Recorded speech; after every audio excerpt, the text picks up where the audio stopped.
Trump campaign national spokesperson Katrina Pierson with us now live. Hi, Katrina. Thank you for coming on the show.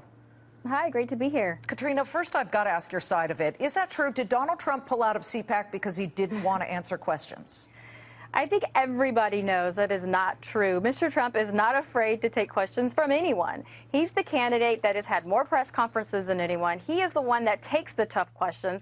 He goes to the debates knowing that the moderators and his opponents are going to dogpile on him. Mr. Trump is not speaking at CPAC this year because we have an election tomorrow. I'm here in D.C. because we were supposed to be here tomorrow, but the campaign decided to go out there and make one last pitch to the voters in Kansas and get out and campaign in Florida. It's that simple. Okay, but you know, Matt was saying he could very well have won the so-called straw poll, which the participants at CPAC take at the end of this several-day-long event. And he said, now, you know what, that's actually going to hurt him. He's going to do a lot worse in the straw poll. I'm guessing Donald Trump doesn't give a hoot about any straw poll there. Well, I think if you look at the record of CPAC, it's usually a Ron Paul or a Rand Paul that wins the CPAC straw poll. You know, and there are a lot of activists that are here. Mr. Trump has spoken at CPAC in the past. This, unfortunately, was scheduled right before a really important election. Mr. Trump is being dogpiled on by everyone, including the establishment. And so he decided that, or the campaign also decided, that we should probably get out to Kansas, do a last pitch out to those folks, and head on to Florida. These are very important contests moving forward. I think everyone can agree with that. Okay, so let's get to the fact that there have been other developments in the past 48 hours, and two of them are flip-flops, as others might call them, or outright reversals of positions. Mr. Trump has changed his position during the debate on immigration. He said now he was going to soften his stance on the so-called H-1B visas, which Silicon Valley loves because it allows them to recruit people from overseas who are super smart in engineering. And then he has completely reversed his stance on torture. Whereas before he was saying, I'll waterboard everybody, you know, now he's saying, well, I guess you can't really do that. How do you think this stands with, forget conservatives or establishment, anybody who is looking for somebody who actually holds to at least basics of what they believe? Well, with regards to waterboarding, Mr. Trump wants to bring back waterboarding and go further if possible. But, you know, the international community said, or the intelligence community said, no, we probably shouldn't do that. And so Mr. Trump basically just wants to make sure that he's not going to force anyone to do anything, because everyone knows Mr. Trump isn't politically correct and he says what he thinks. So it's not really a reversal. He's just making sure that everyone knows he's not going to be tyrannical about going about this process. But the second thing I want to address, which is the most important, is immigration. There was not a switch on immigration. Just so that you understand, Mr. Trump understands the difference between highly skilled immigration workers and HB1 visa workers. HB1 visa workers come in on a guest program, and they are lower skilled sorry, let me than jump Americans. in. You said there wasn't a reversal. He used the term, I've changed. He said that last night during the debate. Absolutely. That is because Megyn Kelly herself pointed to what was on his website, which was incorrect. There are two sections in Mr. Trump's immigration policy on website, one that addresses highly skilled workers, the other addresses HB1 visas.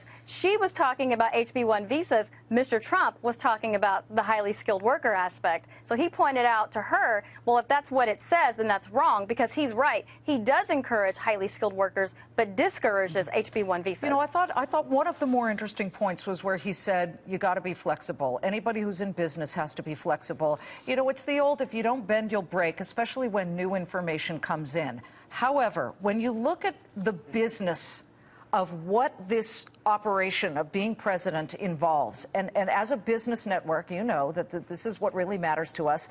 You know, Sure. Waste, fraud, and abuse, that question, it appeared he really didn't have a quality answer on. In fact, when pushed, he had a couple of ideas of which parts of the business we call the United States of America should be cut back on. I believe he said the EPA and maybe the Education Department. And we can put up on the screen exactly how much that would really be. I get a little frustrated when people say, oh, you know, 18 billion is a rounding error. First of all, we add enough rounding errors together and we'll start to bring down that deficit. However, the deficit's $544 billion, and the best he could come up with was under $100 billion to sort of trim away. Well, most candidates, I mean, you do have 60 seconds to answer a question, and most candidates rattle off departments and agencies. And Mr. Trump talks about waste, fraud, and abuse in general, which we know in government runs at about 30%.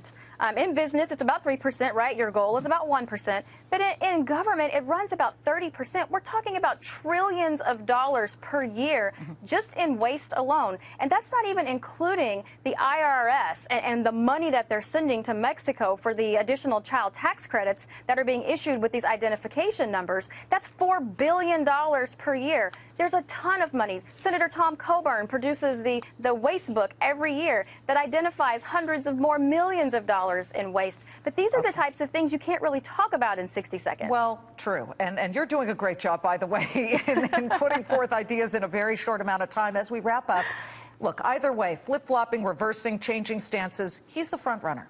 And we have Saturday, Kansas, Kentucky, Louisiana, Maine. On Tuesday, we've got Hawaii, Idaho, and Michigan.